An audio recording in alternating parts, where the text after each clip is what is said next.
독일 하면 최고의 의료기술과 더불어 치과기술 가진 거 알지? 그래서 후진국인 한국에서 예전에는 간호사도 보냈다더라고. 아니, 그건 몇십 년 전 이야기잖아. 지금 한국의 위상은 상상 초월이야. 그래봤자지. 독일의 오스템 임플란트 하면 전 세계적으로 유명하잖아? 너는 아직도 우물안 개구리 신세구나. 한국은 세계에서 가장 우수한 의료기술을 보유하고 있다고 해도 과언이 아닙니다. 그 중에서도 서양인들이 깜짝 놀랄 정도로 높은 수준을 자랑하는 분야가 바로 치과인데요. 오늘 소개해드릴 사연은 한국에서 치료받은 치아 때문에 독일의 대학병원에서 스타가 되었다는 독일 여성의 사연입니다. 과연 그녀에게는 무슨 일이 있었던 걸까요? 독일 여성의 사연입니다. 감동의 모든 것 애청자 여러분. 영상 시작 전 좋아요와 불우이웃을 위해 끝까지 시청 부탁드립니다.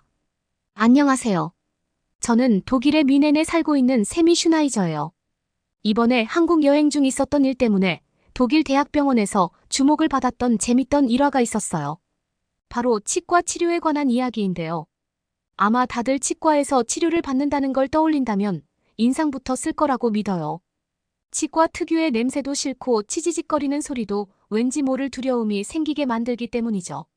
하지만 피할 수 없는 상황이 결국 온다면 가기 싫어도 가야 하는데요. 제가 그랬어요. 그것도 한국에서 말입니다. 어쩔 수 없는 상황이라 생각하고 한국에서 치과 진료를 받았지만 그게 독일 병원에서 화제가 될 줄은 꿈에도 몰랐죠. 한국에서 치료받은 치아를 구경하려고 병원 내 모든 의사들이 왔을 정도니까요. 진짜 말도 안 되는 일이 벌어졌다니깐요. 사실 치아에 이상이 생겼다는 건 이미 알고 있었어요. 한국으로 여행을 계획할 때도 조금씩 통증이 있었다. 사라지곤 했거든요. 하지만 별다르게 이상이 있을 거라고 믿고 싶지 않았어요. 통증이 계속 있는 것도 아니고 있다가 없어지고 또 괜찮은 날들이 며칠씩이나 지속되었기 때문입니다. 그렇게 저는 한국 여행을 계획대로 진행했어요. 출국 전 치과 검진을 받고 가는 게 나을까 생각했지만 한 달 여행 동안 별다르게 큰 이상이 오지 않는다고 생각했어요. 지금까지도 그랬던 것처럼 말이에요. 다행히 한국 여행을 시작하면서 크게 이상을 느낀 건 아니었습니다. 걱정했던 것처럼 통증이 심했다면 빠르게 후회했을 테니까요. 하지만 생각했던 일은 생기고 말았어요. 왜 슬픈 예감은 항상 빗나가지 않는지. 아주 작은 혹시나 했던 생각들이 눈앞에 펼쳐졌을 땐 이미 걷잡을 수 없다는 것도 너무나 슬펐습니다. 통증은 독일에서 견딜만 했던 수준을 뛰어넘었기 때문이에요. 한국 관광을 하고 음식을 먹거나 쇼핑을 하는 순간에도 욱신거림이 느껴졌어요. 그전까지는 찬 음식 같은 자극이 가해지는 음식을 먹을 때만 이상을 느꼈거든요. 그래서 그런 음식을 피해서 괜찮을 줄 알았던 거죠. 그런데 한국에 와 일주일 정도 여행을 하고 있을 무렵부터 음식과 전혀 상관없이 치아에서 통증이 느껴졌어요. 욱신거림은 밤낮을 가리지 않았습니다. 그래서 더 이상 이대로 한국 여행을 지속하는데 무리가 있다고 판단했어요. 그렇다고 보름의 일정으로 한국에 왔는데 갑자기 다시 독일로 돌아가는 것도 아니라는 생각을 하게 되었습니다. 직장인들이라면 공감하실 것 같아요. 1년 중 휴가는 큰 계획으로 잡은 일인데 고작 치아 때문에 일이 틀어지는 걸 원하는 사람은 없을 테니까요. 저 역시도 그랬고요. 그래서 안 되겠다는 생각에 한국에 있는 치과에 가기로 했습니다. 비용이 비쌀 거라는 건 예상했지만 괜찮았어요. 독일 내에서도 치과 진료 비용이 싼 편은 아니니까요. 다만 제가 지금 느끼는 고통이 멈췄으면 하는 소망이 가장 컸습니다. 빠르게 이 아픔이 사라지고 남은 한국 여행을 기분 좋게 마무리하고 싶었기 때문이죠.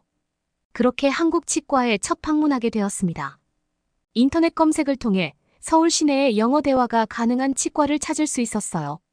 제가 한국어를 할 줄 아는 게 아니기 때문에 의료진이나 병원 관계자 중 누구라도 영어를 원활하게 했으면 하는 바람이 있었거든요.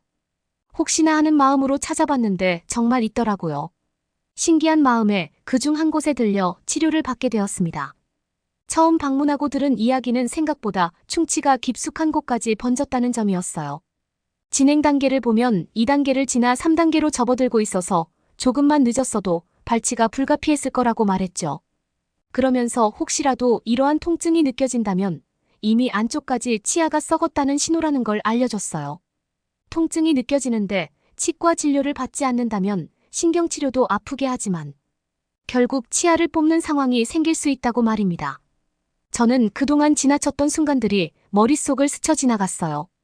조금만 더 일찍 왔더라도 관리는 더 수월했고 이렇게 아프지 않았을 텐데 하는 아쉬움이 들었거든요. 그래도 어쩔 수 없었죠. 그나마 발치가 아닌 충치를 걷어내고 충전재로 덮어 씌우는 방식으로 진행한다고 설명을 들었습니다. 영어로 소통이 가능해서 어떤 충전재를 사용하는지 선택할 수 있었어요. 과정 중 혹시라도 통증에 대한 두려움이 있다면 마취를 통해 편안한 상태에서 진행할 수 있다는 안내도 받을 수 있었습니다.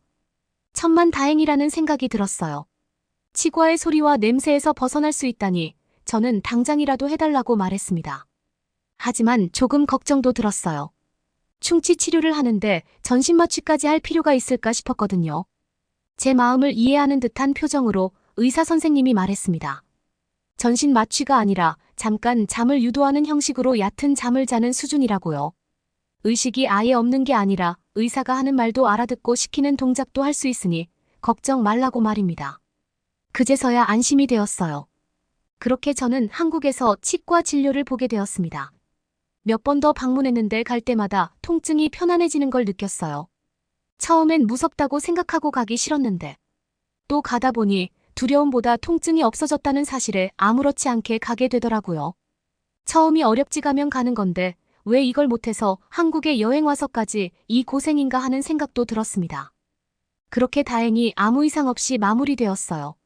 신경치료도 잘 끝나서 음식을 씹거나 찬 음식을 먹어도 이상이 없었고 마무리된 모습을 거울을 통해 보여주셨는데 깔끔하게 다른 치아와 이질감 없이 완성된 것 같아 마음에 들었습니다. 그렇게 마무리하고 남은 한국 일정 여행도 잘 끝냈어요. 한국 여행은 다 좋았는데 제 기억 속 특히 치과 기억이 유독 떠오르는 건 아팠던 그 순간과 한국 치과에서 영어로 소통하며 진료를 받았던 경험으로 독일 내 대학병원에서 스타가 되었기 때문입니다.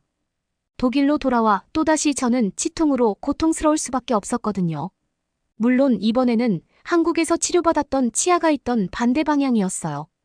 독일에 돌아와 직장 생활을 하며 다시 일상으로 복귀했어요. 2개월 정도 지났을 무렵 전에 없던 통증을 느끼기 시작했죠. 전과 다른 점이라면 음식을 먹지 않아도 통증이 심하게 느껴진다는 점이었습니다. 밤낮을 가리는 것도 아니었죠. 저는 당연히 당황할 수밖에 없었어요. 제가 평소에 단 음식을 선호하는 것도 아니라 더욱 그랬죠. 하지만 받아들여야 했습니다. 한국 치과 의사 선생님이 통증이 느껴지는데 미룬다면 발치로 이어진다는 아찔한 소리를 들었기 때문이에요. 마음을 가다듬고 독일 내 치과에 갔어요. 아픈 부위를 알려주고 치과 선생님이 검진을 했는데 이상이 없다는 소리를 하셨습니다.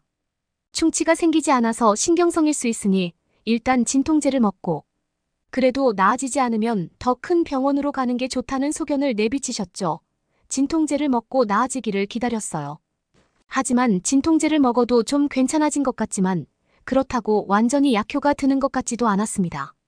뭔가 말끔하게 해결되지 않는다는 생각에 저는 대학병원 예약을 잡고 결국 대학병원으로 가게 되었어요. 한국 병원에서 진료를 받지 않았다면 아마 이상이 눈에 띄는 것도 아니고 약을 먹어도 듣지 않으니 신경성이라 생각하고 휴식을 취하며 지나쳤을 것 같아요. 하지만 한국 치과 선생님 말이 생각나면서 더 크게 병을 키우기 전에 확인해야겠다고 생각했죠. 그렇게 대학병원 치과를 예약하고 가게 되었답니다.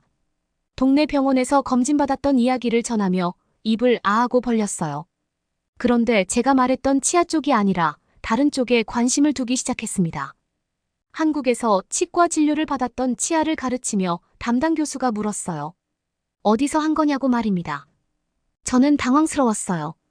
그곳은 제가 아픈 부위도 아니고 한국에서 치료받고 아팠었다는 사실도 잊고 지냈었거든요. 그런데 그 치아를 가리키더라고요.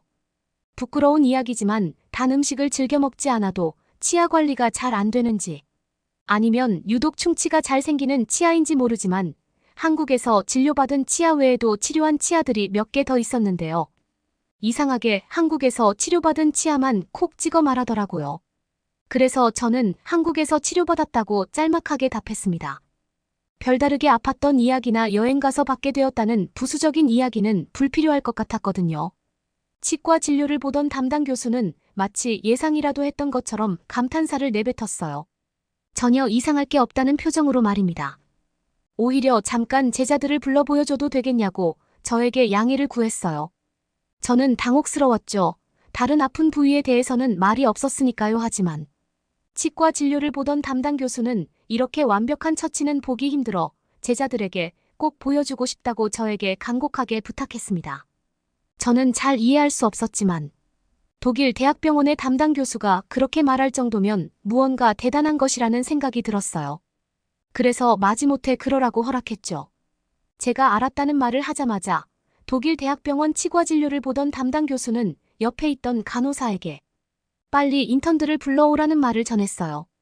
한국에서 치료받은 아주 좋은 샘플이 있다는 말을 덧붙였죠. 맞아요. 그 샘플은 바로 제 입안에 있는 치아였어요. 10분이 흘렀을까? 누워있는 제 주변에 10명 정도 되는 의사들이 쭉 둘러싸고 있었습니다. 저는 두세 명 오고 말겠지라고 생각했는데 전혀 예상을 뛰어넘었어요. 그리곤 제 치아를 가르치며 저를 담당했던 대학 교수가 말을 하기 시작했습니다. 한국에서 충치를 치료한 아주 우수한 사례라 여러분들에게 꼭 보여주고 싶었다고요. 이렇게 치료를 해야 완벽한 거라며 신경치료나 마무리한 것, 그리고 주변의 제 치아와 어울리는 색상 등 소재까지 하나도 빼지 않고 이야기하기 시작했어요. 그리고 인턴으로 보이는 의사들이 하나둘씩 제 입 안쪽을 보며 심각한 표정으로 자세히 살피기 시작했죠. 저는 졸지에 동물원에 있는 원숭이가 된 것 같았습니다. 한편으로는 한국에서 치료받은 게 그렇게 대단한가 싶으면서도 그걸 보겠다고 이렇게 한 걸음에 달려온 독일 내 대학병원의 치과 의사들이 못 믿었기도 했어요. 이러면 다시 한국으로 가야 하는 거 아닌가 하는 생각이 들었으니까요. 제가 아프다고 진료를 보기 위해 왔는데 제 진료에 대한 검사를 하는 게 아닌 한국에서 진료받은 치아를 보고 견학을 하듯 논의하기 시작하니 솔직히 어이없더라고요. 근데 또 한편으로 그런 생각도 들었습니다.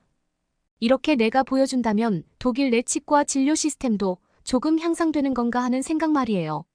좋은 실력을 보고 좋다는 걸 알아낼 정도면 독일 대학병원 치과에서도 한국 의료 시스템을 따라 할 수 있는 수준을 키울 수 있는 게 아닐까 하는 기대도 하게 되었습니다. 그 정도로 독일 대학병원 치과에서 저는 아주 인기 스타로 급부상하게 되었어요. 인턴들이 돌아가고 담당 의사에게 감사하다는 인사를 받은 후 저는 엑스레이를 찍는 등 검사를 받았거든요. 그 와중에도 다른 교수들이 와서 한국에서 진료받은 치아를 구경할 수 있다는 소리를 들었습니다. 제가 아직 병원 내에 있다는 인턴들 소리에 치과 진료를 보던 다른 교수님들도 오셔서 구경하고 싶다는 말을 했을 정도니까요. 저는 진료를 보면서도 다른 치과 교수님들이 오면 입을 앞 벌리고 보여주는 웃지 못하는 장면이 벌어지기도 했어요. 처음에는 어색하고 내가 왜 라는 생각이 들었는데 나중에 되니까 저도 모르게 자부심이 생기더라고요. 그래, 내가 한국에서 치료받은 치아야 어때 상당히 잘 되었지 하고 말이에요. 웃기게도 그래서 제 대학병원 진료비가 할인되었을 정도니까요. 30%나 할인되었더라고요. 나중에 들은 말은 정말 좋은 샘플을 아낌없이 보여주셔서 감사한 마음이 담겼다는 소리로 얼마나 제 치아가 병원 내에서 조명을 받았는지 알 수 있었습니다. 그러고 보니 제가 왜 또다시 통증을 느꼈는지에 대한 이야기가 빠졌네요. 뒤늦게 사랑니가 나기 시작해서였어요. 사랑니가 겉으로 나왔다면 눈에 띄니까 알 수 있었는데 턱 안쪽에서 나기 때문에 겉으로 드러나지 않아 다른 치아는 이상 없으니 문제가 없어 보였더라고요. 하지만 엑스레이를 찍어 사랑니의 존재를 알 수 있었죠. 다른 치아를 밀면서 나는 바람에 통증을 느꼈던 거고 진통제를 먹어도 통증이 온전히 사라지지 못했던 거예요. 염증이나 다른 원인이 있던 건 아니었으니까요. 그래서 결과를 알고 다시 병원 예약을 하고 매복된 사랑니를 발치하는 수술 일정을 잡았습니다. 수술을 하는 도중에도 나중에 들은 말론 많은 의사 선생님들이 수술실에서 수술 보조를 하겠다고 자처했다고 해요. 매복된 사랑니 발치가 어려운 게 아니라 제 한국에서 치료받았던 치아를 다시 보고 싶은 마음의 수술 보조를 자처한 의사 선생님들이 있었다고 말입니다. 그래서 보통 수술할 때 보조는 인턴이나 간호사가 하는데 제 수술에는 의사들이 했다는 웃지 못할 장면들도 연출되었다는 소리가 들렸어요. 물론 제가 확인할 수 있는 사실은 아니니 진짜다 가짜다 말할 순 없죠. 다만 설마 하는 생각과 다르게 대학병원 내치과 의사들이 제 한국에서 진료받은 치아를 보고 보였던 관심을 떠올린다면 충분히 가능성 있는 이야기라는 생각이 들어요. 겨울이 되면 다시 한국으로 갈 여행 계획을 세우고 있습니다. 봄에 한국에 갔었는데 겨울도 참 예쁘다는 이야기를 많이 들었거든요. 한국으로 가면 치아 검진을 제대로 받아볼 생각이에요. 한국에서 진료받은 것 위에 2개가 더 있는데 이번 기회에 아예 한국식으로 다시 재정비를 받으려고요. 처음 한국 여행 갔을 때 한국 치과에 갔던 기억은 왜 여행 와서 이 고생을 하지였거든요. 그런데 독일 병원에서 한국에서 치료한 치아가 주목받으니 마음이 달라졌어요. 한국 여행을 갈 땐 무조건 치과 검진도 같이 받아야겠다고 말입니다. 여러분은 이번 사연에서 어떤 걸 느끼셨나요?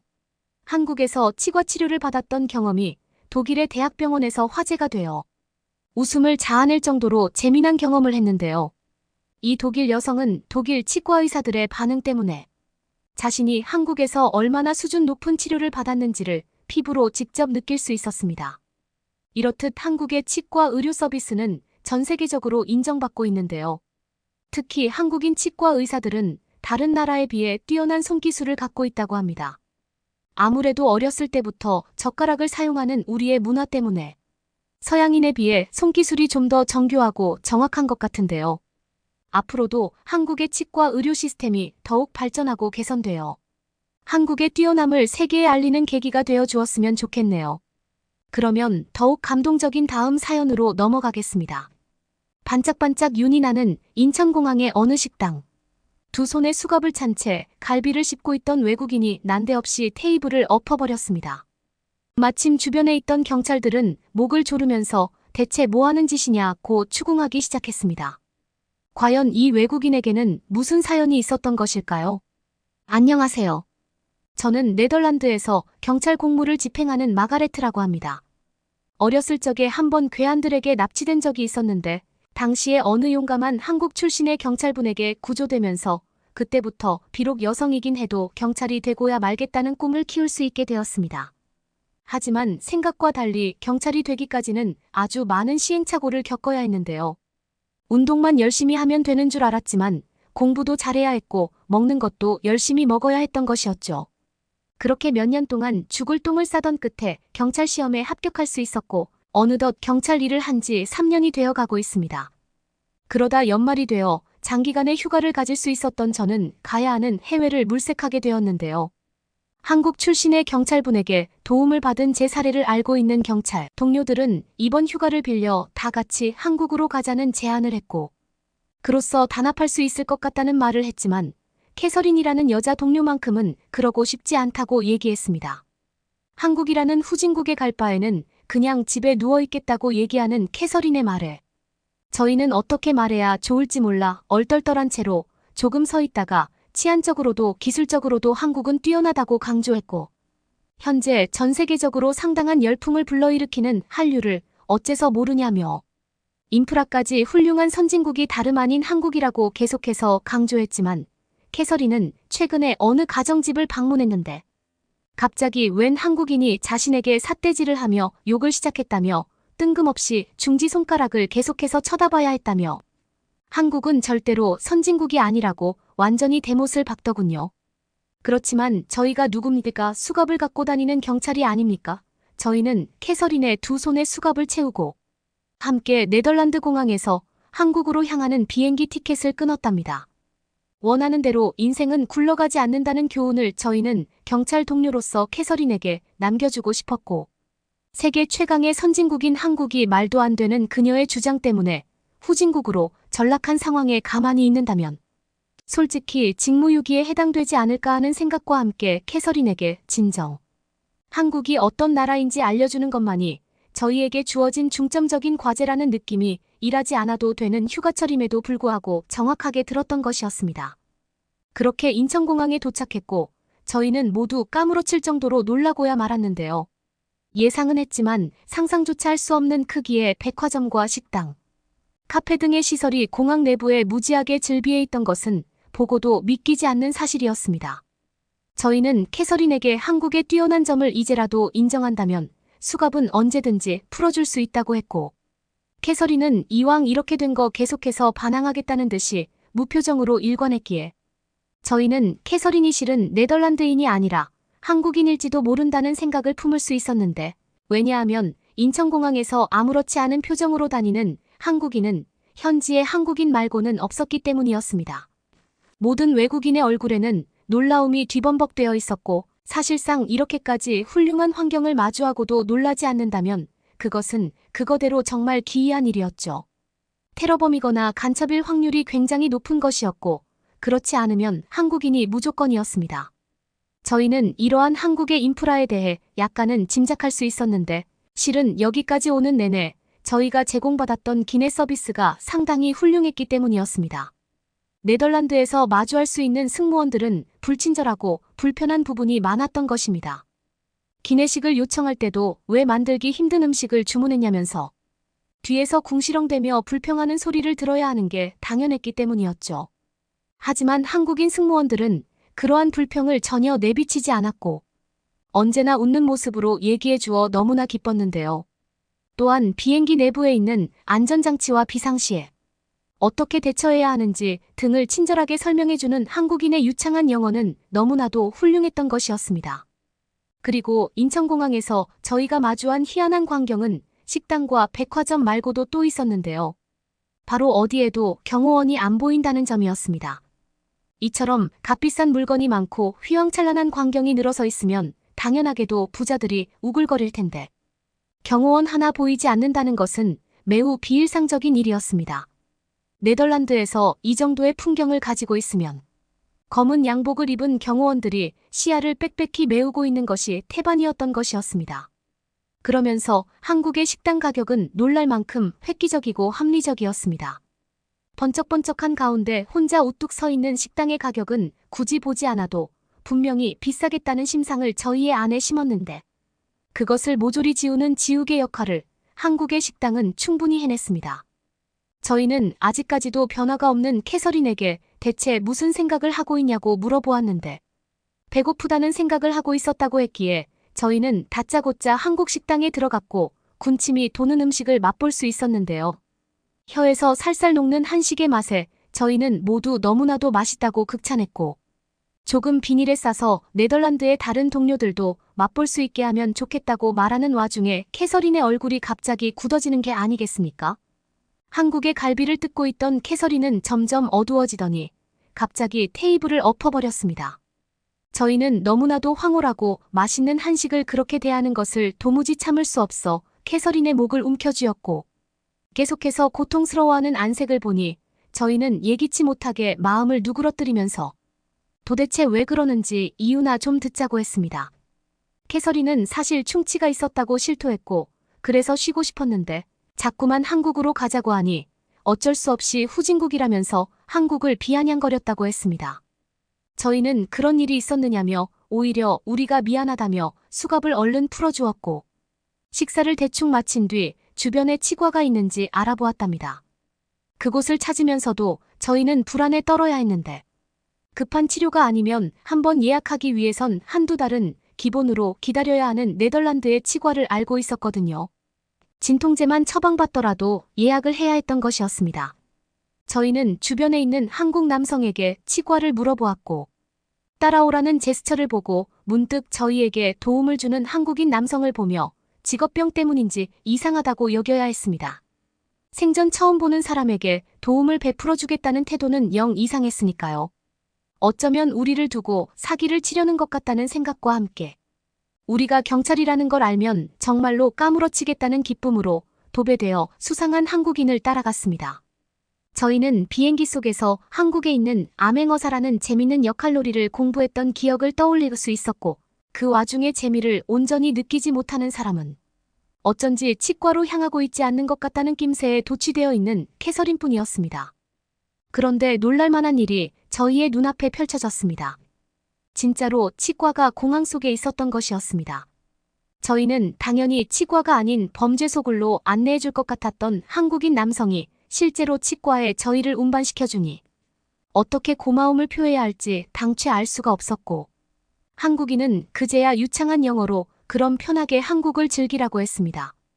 저희는 너무나 고맙다며 굽신굽신 인사를 했고 치과 안으로 들어가는 캐서린을 보면서 대체 뭐하는 나라길래 이 정도로 훌륭한 인프라를 공항에 구축해두고 있는지 이해할 수 없었고 핀란드의 공항을 오버랩하며 한국의 인천공항이 엄청나게 부러워질 뿐이었습니다. 저희는 캐서린이 진통제를 얼른 처방받기를 기다리면서 공항 밖을 염탐하였습니다. 공항 밖의 풍경에서 제일 신기했던 점은 지인들을 데리러 오는 한국인 가족이나 친구들의 외제차였습니다. 네덜란드에서 외제차를 보는 경우는 없지 않았으나 거의 드물었고 특별한 경사가 아니면 렌트하지 않아 무조건 볼 수 없는 것이 태반인데 한국의 공항에서는 너나 할 것 없이 외제차를 타고 있었습니다. 저는 네덜란드에 살면서 외제차를 타면 누구나 부자라는 고정관념을 가질 수 있었는데 이것이 잘못된 개념인지 현실을 의심해야 했고 캐서린에게 이 광경을 보여주면 감히 어떻게 말을 할지 궁금해지기도 했습니다. 그러다 바라보게 된 한국의 주차장에서 저희는 다시 입을 다물 수 없게 되었는데요. 주차되어 있는 차들이 전부 외제차가 분명해 보여서였습니다.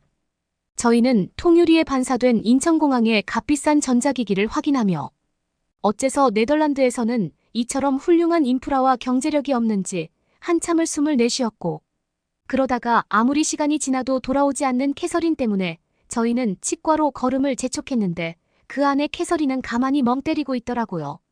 저희는 대체 무엇을 기다리냐고 했는데 캐서린은 이제 곧 수술을 한다고 했습니다.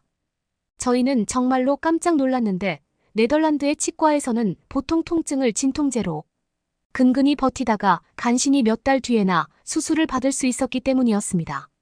저희는 믿을 수 없는 한국의 치과 시스템에 의해 캐서린이 정말로 수술을 받기 직전인지 알아보았고 실제로 수술을 받게 되어 있다는 소식을 듣자 굉장히 빠른 한국의 치과에 감탄했습니다. 게다가 수술 비용도 굉장히 값쌌습니다. 문득 저희는 사기를 당하고 있는지 의아해했기에 이제 그만 캐서린에게 네덜란드로 돌아가자고 말했습니다. 캐서린은 그게 무슨 소리냐면서 이제 막 한국을 사랑하게 되었는데 이곳 같은 선진국은 한 번 발을 들이면 절대로 빠져나갈 수 없는 늪과 같다면서 절대로 조국으로 돌아갈 수 없다고 했습니다. 이윽고 캐서린은 한국의 부름을 받고 어디론가 사라졌습니다. 그리고 20분이 채 지나지 않아 밖으로 나오는 캐서린의 얼굴은 해맑았습니다. 저희는 캐서린과 함께 인천공항을 빠져나오면서 이런 국가에서라면 마음 편히 식사하고 친구들과 뛰어놀 수 있겠다는 생각에 결혼하고 나면 아이들을 위해 한국으로 무조건 이민 와야겠다는 생각을 가질 수 있었답니다. 한국의 시간은 밤이었고 저희는 서울로 이동하여 한강을 보며 커피도 마시고 음식도 먹었습니다. 캐서린은 2시간 동안 금식하라는 의사의 조언 때문에 저희가 먹고 있는 치킨과 맥주를 가만히 훔쳐보기만 했고 저희는 그렇게 맛있지 않다면서 캐서린을 달래주었지만 솔직히 입안에서 녹는 치킨과 보글거리는 맥주의 거품의 기쁨이 전혀 없다고 얘기하면서 맛없다고 말하는 것은 양심을 팔아먹는 지름길로 향하는 느낌이 물씬 드는 것이었습니다. 저희가 다시 놀라게 되었던 장소는 한국의 가로등을 바라보는 시점에 있었는데요. 늦은 시각임에도 불구하고 저러한 가로등이 있는 경우는 네덜란드에서 발달된 도심이 아니면 거의 없었기에 이렇게 늦은 시각임에도 외곽 지역에서 주위를 밝히는 가로등을 보면 네덜란드인으로서 놀랄 수밖에 없는 것이었습니다. 저희는 화려한 야경에 뒤덮여 있는 경복궁의 자태를 끝끝내 확인할 수 있었고 도심 한복판에서 이처럼 아름다운 건축물이 떡하니 우뚝 서 있다는 것은 매우 신기한 일이었습니다. 네덜란드에도 문화재가 몇몇 있지만 외곽 지역에 설치되어 있어 도로의 관리조차 쉽지 않아 구경하러 가는 것부터가 어렵고 내부의 분위기는 더러운 것이 당연한 것인데 한국에서는 어째선지 누구나 아름다운 문화유산을 도심 지역 한복판에서 관광할 수 있었습니다. 저희는 진정 선진국에 방문해 있다는 것을 직감할 수 있었으며 무언가에 홀린 듯이 경복궁으로 향했는데요. 그 안에는 안전장치와 소화시설이 빼곡하게 설치되어 있었고 전혀 미관을 해치지 않고 있으면서 사용 방법에 대하여 역시 세세하게 적혀 있었기에 한국은 보이는 것에만 충실할 뿐 아니라 속으로도 알찬 선진국이라는 생각에 네덜란드인으로서 저희는 감동을 받아야 했고 경찰로서 저희는 존경하는 눈빛을 보내야 했습니다. 네덜란드에도 이러한 한국의 시스템을 적용할 수 있다면 수많은 인명피해를 줄일 수 있겠다는 생각과 함께 캐서린에게 이것 좀 메모해두라고 얘기했습니다. 왜냐하면 저희는 손에 들어있는 한식을 먹는데 집중해야 했고 캐서린은 전혀 먹을 것을 들고 있지 않았기 때문이었어요. 그러나 캐서린은 너무나 볼 게 많은 한국 때문에 그럴 시간이 없다고 얘기했고, 저희는 갑자기 이런 생각이 들었습니다. 한국에 괜히 왔다는 생각이었습니다. 이러한 특출난 서비스를 전혀 몰랐다면 네덜란드에서 행복하게 살았을 텐데, 갑자기 한국을 알게 되었으니 네덜란드를 개선시키든가 아예 버리고 한국으로 떠나든가 라는 이지선다의 불편한 선택지를 직면하게 된 것이었습니다.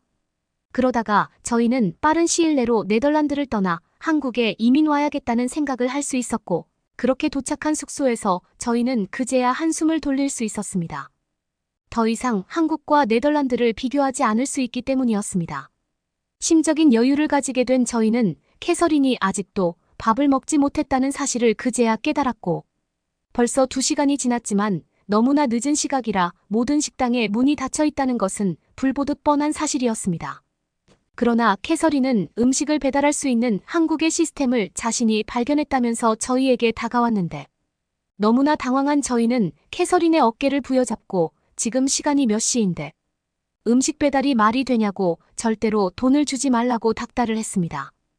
왜냐하면 네덜란드에서는 그렇게 늦은 시각이 아니라 대낮이라고 해도 음식 배달이 거의 불가능했던 것이었습니다. 가능하다고 해도 거의 맛없는 경우가 대부분이라서 차라리 안 시키는 게 음식을 시키는 것보다 더 나았던 것이었습니다. 그러나 캐서린은 이미 음식을 주문했다고 얘기했고 실제로 10분도 채 지나지 않아 음식에 도착했습니다. 캐서린은 한국의 떡볶이라는 음식을 씹으면서 기분 좋은 표정을 보여주었고 전례 없는 해맑은 표정에 너도 나도 황당해하며 떡볶이를 바라보다 한 움큼 집어먹은 저희는 이렇게 맛있는 음식은 세상에서 처음 먹어본다며 저마다 칭찬을 아끼지 않았습니다. 저는 어렸을 적에 처음으로 콜라를 마셨던 순간을 떠올렸고 그 당시부터 한국에서 살았다면 정말 기분 좋고 행복했을 거라는 생각과 함께 눈물을 흘렸습니다. 영화에서만 보던 것처럼 너무나도 살기 편하고 배려심 깊은 한국의 모습에 저는 어머니와 포옹할 때 생기는 안락함을 느꼈고 한국을 떠난 지 벌써 반년이 지났지만 저희는 한국으로 다시 돌아갈 생각만을 꿈꾸며 하루하루 범죄자와 사투를 벌이고 있답니다. 제가 한국을 다시 방문한다면 어디부터 가면 좋을지 댓글로 부탁드려요. 그러면 더욱 재미있는 다음 사연으로 넘어가겠습니다. 평화로운 한국의 건물 속 방금까지만 해도 꼭 쥐고 있던 짐이 사라졌다고 횡설수설하는 외국인. 잠시 뒤 신고받고 출동한 경찰이 외국인에게 다가오자 하품하는 귀찮은 태도를 인식하는 외국인들. 머지않아 자신들의 짐으로 추정되는 물건을 가져가는 뒷모습을 외국인들은 바라봅니다. 나 몰라라 하는 경찰의 태도를 인식하고 다짜고짜 범죄를 저지른 한국인에게 외국인들은 다가가는데요. 이윽고 한국인의 입에서는 끔찍한 이야기가 흘러나옵니다. 외국인들은 모두 인상을 찌푸리고 금방이라도 토할 것 같은 표정을 짓는데요. 도대체 이 외국인들은 어떻게 되었을까요? 안녕하세요. 저는 캐나다에 있는 토론토 대학교의 창작 글쓰기 동아리 회장이 부룬디입니다. 저희 팀은 최근에 창의적인 글쓰기에 관하여 새로운 방향을 모색하기 위해 서구적인 문학에 깊이 빠져들어 있었는데 더욱더 독창적인 영감을 얻기 위해 다양한 문화를 찾고 있던 찰나에 한국에 대해 알게 되었습니다. 한국이 가진 다양한 문화와 문학적인 수준은 저희에게 흥미롭고 뜻깊은 경험을 안겨줄 것 같았습니다. 게다가 한국은 인구가 밀집되어 있는 국가이니만큼 살기가 좋고 행복한 문화가 넘쳐 흐를 것이 자명했죠. 저희는 한국이 가진 문학적인 힘을 톡톡히 알 수 있었고 한국을 통해 새로운 창작의 방향성을 획득할 수 있다는 것을 확신했습니다. 그러다가 한국에서 열리는 유명한 작가들의 워크숍에서 토론할 수 있는 기회를 저희는 접할 수 있었는데요. 낡고 허름한 캐나다에서 20여 년 살았던 저희에게 새로운 문물을 전수해주겠다는 한국인의 제안은 정말로 뜨거운 감동을 느끼게 해주는 것이었답니다. 캐나다는 다들 먹고 살기 바빠서 여유가 없는데 한국은 언제나 행복한 덕담을 주고받으며 즐겁게 살고 있는 것이 분명했습니다. 저희는 머지않아 비행기표를 예약했고 이 기회를 잘 사용하면 다양한 문학적 경험을 하고 창작 활동의 폭을 넓힐 수 있을 것은 확실했습니다. 하지만 첫날부터 저희는 한국으로 향하는 캐나다의 공항에서 허둥지둥댔는데요. 주차장에 차를 세워야 하는데 자리가 거의 없어서 주차할 수가 없었던 것이었죠. 비행기 시간은 점점 다가오고 있었습니다. 그러다 간신히 저희는 남은 자리 하나를 찾아낼 수 있었고 주차를 시키자마자 곧바로 뛰었습니다. 저희가 뜀박질하는 모습을 보고 캐나다 사람들은 당연하게도 자신의 금품을 노리는 범죄 조직이겠거니 생각하고 저희들처럼 뛰더라고요. 그들에게는 미안하지만 저희는 계속해서 뛰어야 했는데 비행기 시간을 놓치면 안 됐기 때문이었죠. 그렇게 비행기에 들어왔을 때 저는 손발이 너무 떨려서 그 자리에 앉아 울어야 했답니다.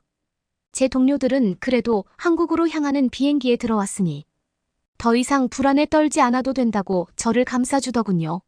문득 저는 중국에서 당했던 성희롱을 떠올려야 했습니다. 중국의 시민의식은 캐나다가 60년대쯤에 가지고 있던 수준처럼 여자만 보면 끊임없이 성적인 농담을 해대는 것이었고 지하철을 탈 수 없도록 강제적으로 압박하는 것이었습니다.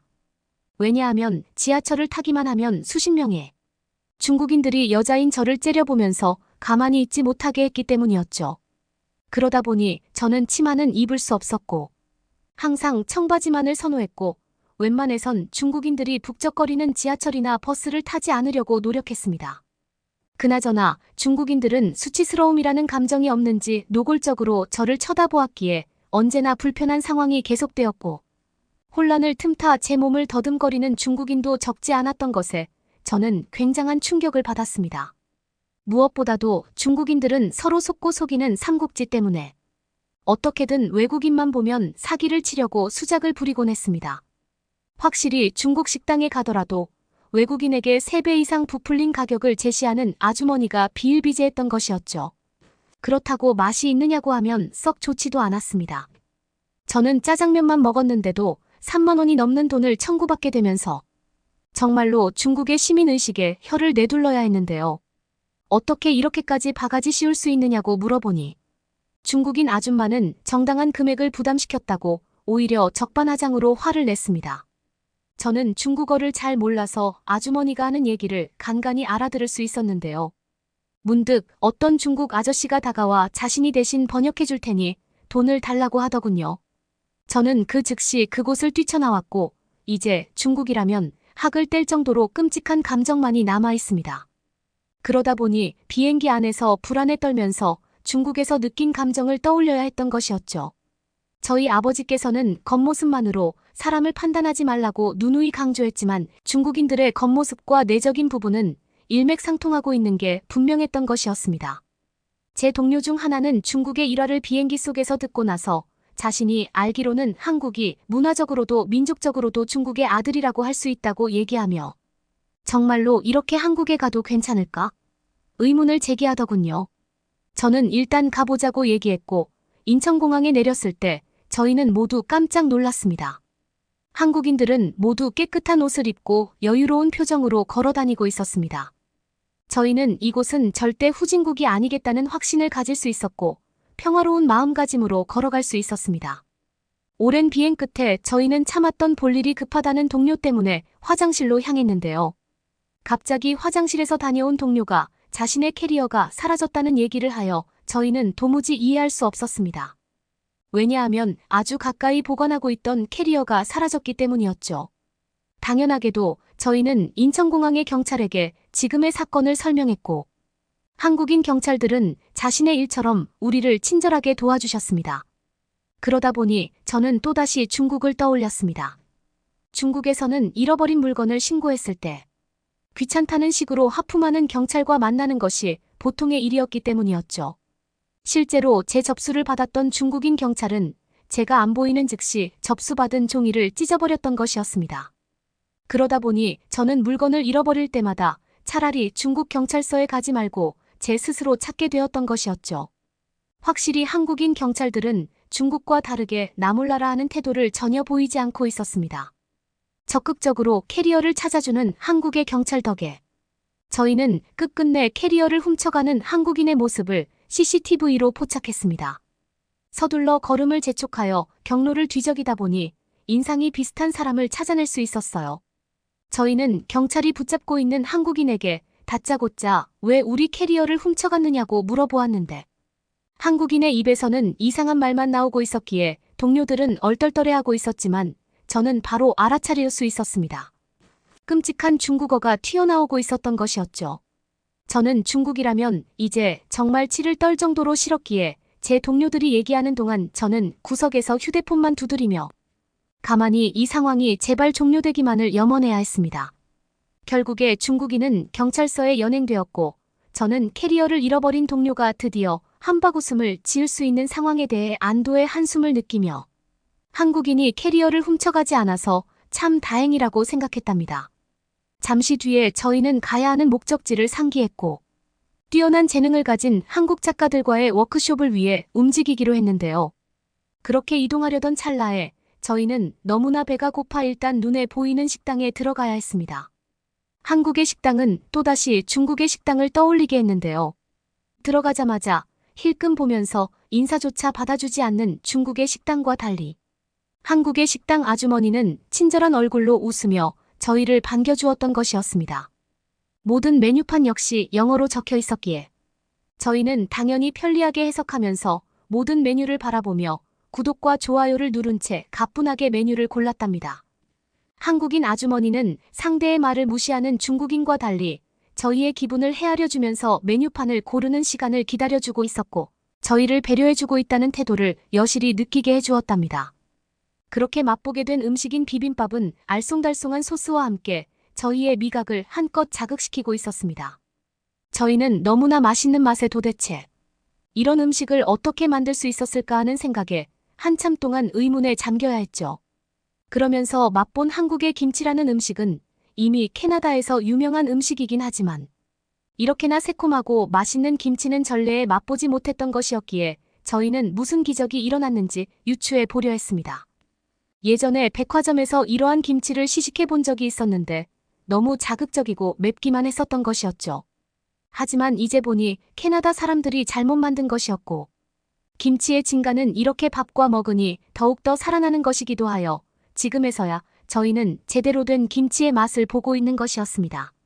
그렇게 저희는 배불리 밥을 먹고 한국에서 열리는 워크숍에 참가하기 위해 이동했습니다. 얼마 지나지 않아 마포구 주민센터에서 열리는 워크숍이 시작되었는데요. 한국인 작가들은 놀라울 정도로 특출한 영감을 지니고 있었고 저희는 끼어들 수조차 없이 획기적인 아이디어의 범람에 가만히 침식되어야 했답니다. 한국인들은 효과적인 문학적 상식을 두루 갖추고 있었고 어쩌면 한국에서만 존재하는 한옥이라는 건축물 덕분인지도 모르겠다는 생각을 저희는 가질 수 있었는데요. 왜냐하면 워크숍의 벽면에 처음 보는 건축물이 있었는데 그 건축물의 양식 이름이 바로 한옥이라는 것을 오늘 처음 알았기 때문이었습니다. 한옥은 겉으로만 보아도 매우 호화스럽고 뛰어난 건축물이 분명했고 중국에서도 저러한 것을 보았지만 완전히 디자인이 다르기 때문에 한국의 짝퉁이 중국이라는 생각을 저는 가졌답니다. 중국이야말로 한국의 문화를 도둑질하는 국가가 분명했고 그러다 보니 저희들은 중국인들이 불법적으로 한국에 그렇게 많이 체류한다는 사실까지 이해할 수 있었습니다. 한국에서 유명한 박선아 작가분은 워크숍에서 저희에게 캐나다에서 오는 길이 불편하지 않았느냐고 친절하게 물어보셨는데요. 저희는 너무나 유창한 영어에 박선아 씨의 국적을 물어보니 자신은 한국인이지만 미국에서 오래 거주했기에 영어가 유창하다고 말해주었습니다. 그러면서 박선아 씨는 자신 말고도 한국인 대부분은 언어적인 부분에 있어서 효과적인 교육을 받고 있어 대부분 영어를 잘한다고 얘기했는데요. 그 덕에 저희는 의사소통을 하는데 문제점이 없이 한국이 가지고 있는 다양한 노하우에 대해서 전수받을 수 있었습니다. 그렇게 워크숍이 끝나고 나서 한국의 길거리에 나왔는데 어째서인지 모든 한국의 길거리에는 CCTV가 설치되어 있는 것 같았어요. 그러다 보니 한국의 치안이 당연히 세계 최고일 수밖에 없다는 사실을 저희는 이해할 수 있었습니다. 어째서 캐나다에는 CCTV가 하나도 없어 범죄의 도가니가 되어버렸는지 이해할 수 없기도 했는데요. 게다가 주변으로 보이는 한국의 아파트는 모두 깔끔하고 튼튼해 보였기에 저희는 페인트도 제대로 칠해놓지 않는 캐나다의 아파트를 떠올리며 어째서 깨끗한 곳이 하나도 없이 대부분 낡고 부식되어 있는지 의아해해야 했답니다. 길거리는 모두 깨끗했고 하루 종일 청소되고 있는 것처럼 삐까번쩍했습니다. 저희는 이렇게나 환경이 좋고 쓰레기가 없으니 문학적으로도 영감을 쉽게 얻을 수 있다고 자신있게 생각할 수 있었죠. 저희는 한국의 밤 공기를 느끼면서 이곳이 진정 선진국이구나 하는 생각과 함께 하루빨리 한국으로 이민 오고 싶다는 생각도 하게 되었는데요. 저희는 다시금 배가 고파져 머지않아 한식당을 방문했고, 쌀밥이 조금 어색하긴 했지만 수많은 반찬들과 입을 풍요롭게 해주는 된장국까지 먹으니 너무나도 호화스러운 느낌의 부담감이 생길 정도였습니다. 저희는 밥을 2공기씩 먹고 미역국과 추가적인 반찬까지 주문하게 되었습니다. 그런데 식당 아주머니께서는 술 한 바가지를 공짜로 주더군요. 저희는 당연하게도 먹지 않겠다고 얘기했는데 왜냐하면 가격이 비쌀 것이 분명했기 때문이었습니다. 하지만 한국인 아주머니께서는 서비스라고 말해주었기에 저희는 잠깐 의심하다 한국의 멋있는 인프라를 생각하고 의심하지 않고 마음껏 먹었습니다. 실제로 식당에서는 중국과 달리 저희에게 그 어떤 요금도 청구하지 않았고 저희는 놀라운 한국의 배려심에 감동을 받을 수 있었습니다. 그렇게 숙박하게 된 한국의 호텔에서 저희는 온돌이라는 신박한 난방 방식을 접하게 되었는데요. 그러다 보니 어째서 한국에서는 신발을 신지 않는지 이해할 수 있었습니다. 저희는 목이 건조해질 일이 없는 난방 덕분에 어째서 캐나다는 이러한 방식을 채택하지 않고 있는지 한 차례 의문을 가져야 했습니다. 한국은 잘 사는 나라답게 거리 곳곳에 음료수 자판기는 물론이고 고가의 ATM 기기가 24시간 어디에서든 이용할 수 있도록 일정 간격을 지니고 배치되어 있기도 했습니다. 거기에다 친환경 에너지로 가동되는 스마트폰 충전 부스를 보면서 저희는 사람을 사랑하는 한국 정부의 따뜻한 마음을 느낄 수 있었습니다. 게다가 공원 한복판에 설치되어 있는 의료센터를 보면서 저희는 언제 어디서든 부상을 당하더라도 바로 응급처치를 받을 수 있는 한국의 시스템에 대고 감탄을 할 수밖에 없었는데요. 실제로 그 안에는 의사가 대기하고 있었고 10분도 안 되어 치료를 할 수 있는 시스템을 갖추고 있었습니다. 저희 캐나다에서는 이러한 인프라가 거의 구축되어 있지 않고 만약에 치료를 받을 수 있더라도 대략 20만 원 이상은 깨져야 하는 것인데 이곳에서는 밥을 먹는 비용 정도로 치료받을 수 있다고 하니 매우 놀라운 사실이었죠. 그 즈음부터 저희는 한국을 향한 끝없는 존경의 눈빛을 가질 수 있었습니다. 한국에 오래 체류하면 체류할수록 좋겠다는 생각을 굳히게 해준 계기는 공원에서 자신의 가방이나 휴대폰이 도난당하든 말든 상관하지 않고 벤치에 놔두고 화장실로 향하는 한국인들의 모습이었습니다. 그들은 안전에 대한 확신이 똑바로 서 있는 것 같았습니다. 저희는 어째서 이럴 수 있는 것인지 입을 다물 수가 없었고 어떤 한국인 여성은 1시간이 넘도록 돌아오지 않았음에도 계속해서 가방이 제자리를 사수하고 있었기에 저희는 한국을 사랑하지 않을 수 없었습니다. 그러면서 마지막 날에 관광하기 위해 탑승하게 된 기차 안에서 저희는 전기를 충전할 수 있는 콘센트는 물론이고 노트북을 편안하게 사용할 수 있는 책상까지 완벽하게 설치되어 있는 기차 덕분에 매우 편안한 여행을 보낼 수 있었어요. 또한 기차의 속력이 너무 빨랐는데도 불구하고 흔들리는 것이 거의 없어 노트북을 향한 집중이 끊어지지 않게 해주는 기차가 가진 배려심에 저희는 다시 한번 한국을 향한 사랑을 확대시킬 수 있었습니다. 그러면서 저희는 캐나다의 기차를 떠올리며 굉장히 느린데도 불구하고 덜컹거리는 진동이 심해서 무엇에 집중할 수 없고 이동하는 건 역시 불편하다는 점을 떠올렸습니다. 저희는 한국에서 살기 위해선 어떻게 해야 되는지 수시로 검색하기 시작했고 한국인과 결혼하는 것이 가장 빠르다는 것을 알게 되면서 주변을 지나다니는 한국 남자를 계속해서 쳐다봐야 했습니다. 어쨌든 간에 저희는 문화적으로나 기술적으로나 한류가 엄청나게 뛰어나다는 것을 체감하게 되는 계기를 마련했고 시간이 된다면 하루빨리 한국 남자와 결혼하여 이곳에서 정착하는 날이 도래하기를 바라면서 캐나다로 돌아온 2주가 지난 지금에도 여전히 그 생각에 잠겨 있답니다. 여러분은 어떻게 보셨나요? 응원과 격려의 한마디씩을 댓글로 남겨주시기 바랍니다. 사연자분들에게 전달해드리겠습니다. 실제 사연 제보를 받고 있습니다. 채택되신 분께는 작은 선물도 보내드리고 있습니다. 저희의 사연이 여러분의 하루에 작은 힘이 될 수 있었으면 좋겠습니다. 감동적인 사연을 주변 분들과 이야기 나눠보세요. 더욱더 좋은 영상으로 다시 찾아뵙겠습니다.